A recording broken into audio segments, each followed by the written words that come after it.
Hi friends, it's Dawn the Recovery Lady here. That's Dawn, D-A-W-N, not Dawn or Donna, or this week someone called me John when I answered the phone. Thank you for joining us here at the Recovery Lady. If you're new, welcome. My name is Dawn. I am a behavioral health clinician here sharing life recovery tips. In life, we all need recovery. Instead of living in the problem at the Recovery Lady, we like to live in the solution, identify the problem, move to solution. Today, and thank you for joining, subscribe and like if you choose to during or after or at the end of the video. It's greatly appreciated, and share. Today we're talking about denial. We're talking about denial. I can see myself in most of these. I've been there most of the time. And these are the things for a form of self-measurement that we can say, hey, if you're doing this, it's a red flag. So let's go into it and let's take a look. The first one is avoiding, not wanting to talk about something. If there's something in your life, like I want you to think of whatever comes to mind first. Something where your friends are saying, oh, gee, you may want to look at that. Okay, you know, you've had rectal bleeding. I know somebody who just went through this and just kind of ignoring it. Oh, it's a hemorrhoid. Oh, it's this. Oh, it's that. And didn't want to talk about it because she didn't want it to be real. Unfortunately, she didn't make it. She was a friend of mine and passed last year. That is a form of denial. When you start to avoid a topic because it's just too painful to talk about, it's a form of denial, especially if people you love and trust, the people close to you, those 2 or 3 people are saying, hey, take a look at that. Maybe you're drinking, maybe your relationship, maybe your health. Number one, avoiding wanting to talk about it is a sign to you that you are in denial. The next one is saying, it's not me, I don't have a problem. Hey, here's an example. I notice there's a lot of debt collectors coming by, people knocking at your door every day. The pile of bills is getting big. You might want to look at that. I don't have a problem. I'm just a normal American with credit cards, or wherever you're from, whatever country, village, tent, wherever you are. That's an example. Saying, I don't have a problem. Maybe your spouse, your loved one isn't coming home at night. It's fine. There's really no problem then. The person just works late. So that's it. Number one is avoiding talking about it. Number 2 is just saying, I don't have a problem. Number 3 is saying, you know, it's really not that bad. I mean, sure, you know, I drink every night, but I only have a glass of wine. It's good for my heart. It really is. I mean, that's supposed to be so good for your heart. It's really not bad. I think you're confusing me with somebody else. That's another one. When you're saying my problems aren't that bad, when you're pushing them away and diminishing them, that's a sign, friend. That's the 3rd sign you're struggling with denial. The next one is, I can't really find a reason to fix it. I mean, let's go back to the wine at night. I've heard this one a lot. It's, you know, yeah, I'm having a glass of wine every night. You're probably really secretly having 2 or 3, or maybe you're doing something else, spending, you're doing online things you shouldn't be doing, and saying, no, it's not really that bad, and I just don't have a good enough reason to want to fix it. You know, just, I'm not hurting anybody. That's a sign of denial. I'm just sitting home alone drinking. I'm just, you know, spending credit cards so, you know, I can have the things I need. It's not like I'm married, I work. You know, anytime you hear yourself pushing it away, and avoiding a way to deal with it, that is a sign of denial. The next one is when you compare. I remember running a group once, and this gentleman was at the table. I remember exactly where he was sitting, and he had his colleague, his peer, there with him who was in the recovery group. And I was pressing him on something, and he said, look, Dawn, he said, I'm not as bad as Jimmy. Jimmy gets up and he's drinking at 6 in the morning. He's going to work drunk. I don't start drinking till I get home. Or sure, I'm going out every night and I'm not spending time with my kids and I'm working 2 jobs. I have to support the family. You know, I'm not as bad as Steve, who travels for work and isn't home. At least I'm sleeping at home at night. When you have a behavior or something in your life that you're comparing it to somebody else, that's about you. That's you saying, don't look at me, look at this person because they're way worse than I am. And then they want your eyes and your thoughts to go over to that person and saying, yeah, that one has it really bad. So they're not looking at you. And you also say that to get the heat off you so you don't have to look at yourself. The next one is, sure, you want me to do that? I will do it. I will make the change. I will stop drinking. I will stop spending. I will get out of my depression. But you know what? I don't want to do the work. Could you just do the work? Could you just do the work and find out what I need to do to get out of that? Everybody who says that to their good codependent enabling friend or partner struggles. And I want to tell you, I still talk to these people every single day. Hi, can I get Johnny, when I worked in treatment, into treatment? Because, and I tell them about the detox or the facility we had at the time. Oh, no, he said he'll go, but I need to find a place where he can have his phone with him all the time. And he can smoke. He doesn't have to do a patch.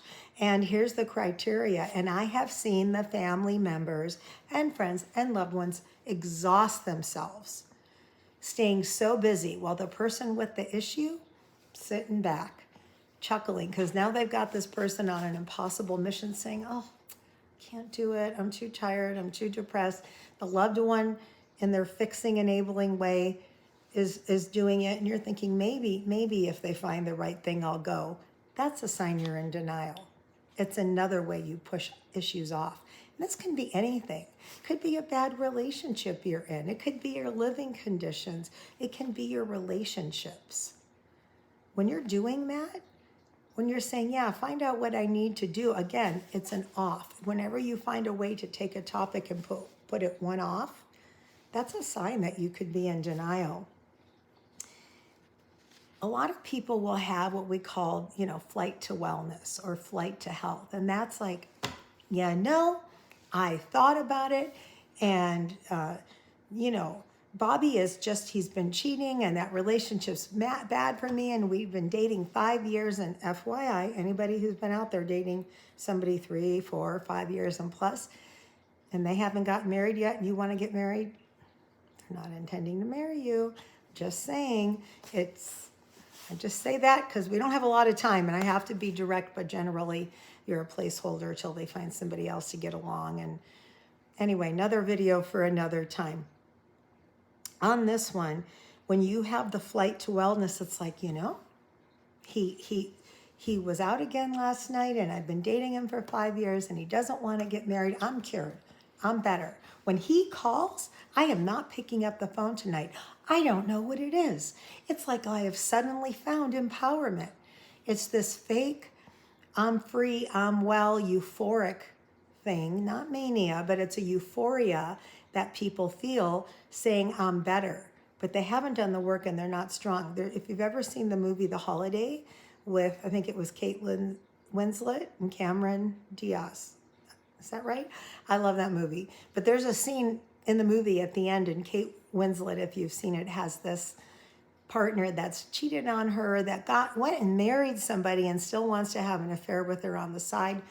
She makes friends and with a old movie producer or something. And then there's one scene where all of a sudden she says no to him when he shows up, and she said, I've got gumption. And she's instantly healed. And I thought, that's a flight to wellness. In reality, I think her character rebounded to somebody else. In reality, that is not a healing. That's a temporary thing to do, and it shows you're in denial about the work you really just don't want to do.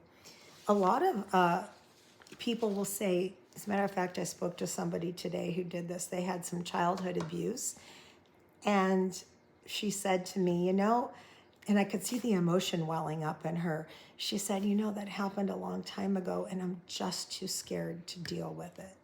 That is denial. She doesn't want to go there because of fear. Remember what fear is from previous videos. False evidence appearing real. Here's the reality. I just talked to somebody else actually who's in their 60s and a friend, and is going into places. Person recently retired and dealing with stuff she never dealt with. She was too afraid. And here's the thing about fear of dealing with something. The shortest way through it is right through the middle. Our minds trick us. My mind did this to me for years and dealing with a lot of past things. I just can't go there. It's too painful. I'm scared. And the truth is, every time you speak it, it loses power. Every time you give it a voice, it gets less and less and less. It's a mask. We can blow something up in our mind to be so big when it's really not as big as we thought. It hurt. But the fear, the false evidence appearing real, the enemy, Satan, likes to keep you stuck there. The real thing is you get support and you go right through the middle. That's so important. Other people, especially with drug and alcohol addiction, say, you know, it's my body. If you knew what I'd been through, you would be using too. You'd be drinking too. If you knew what I'd been through, you'd be hooking up every night too. It's my body and I can do what I want to it, and you don't have a right to tell me otherwise. They're right. No, nobody else is a CEO of you. You've heard me say that. And you have a right to stay in denial and do what you want. But that justification is a shield you're putting up. I can do what I want. Here's my self-righteous boundary. And you're destroying yourself. You're toxic to yourself. Denial makes you toxic to yourself. We talk a lot about other people being toxic. Another thing is people say nothing works. I've been to marriage counseling. We've been to couples counseling. I've been to treatment. I've been to, people who have been in the psych unit or in psych treatment or to treatment for chemicals, for addictions. I've done everything. Nothing works. When people are trying to come into treatment and they're coming and they're on the nudge from the judge or a family member's pushing them, that's an external motivation. And it can work sometime. It can turn internal. But the best motivation is an internal motivation.